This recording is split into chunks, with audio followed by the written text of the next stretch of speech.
Nitso ni Yumaong Vice Mayor Romel Alameda sa pilitang winasak at binuksan na hindi pa nakikilalang individual. 10,000 pesos na pabuya inialok na ng pamilya. Katropa natin sa balita, Marjorie Dakiwag ng XFM Tugigaraw.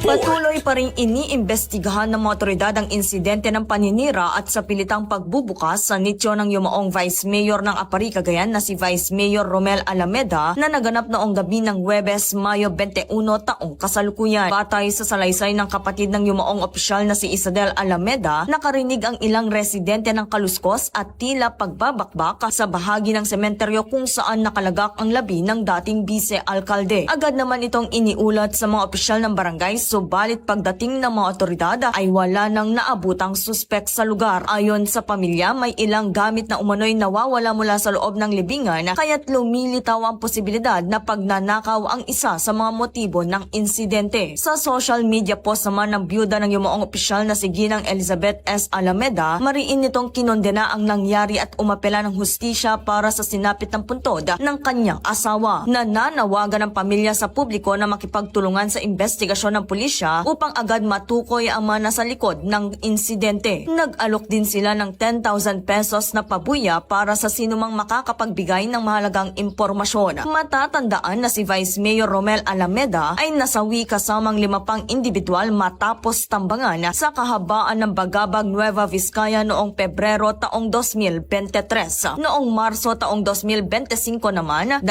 suspek na umunoy sangkot sa naturang krimen ang naaresto na ng mga otoridad. At yan ang ulat mula rito sa 95.7 XFM at Tugigaraw para sa nagkakaisang Pilipino sa Pilipinas at sa buong mundo. Ito ang inyong lingkod, si Katropang Marjorie Dakiwag, XFM News. Cellphone Plus Gold, mapalit sa mga butika sa inyong lugar.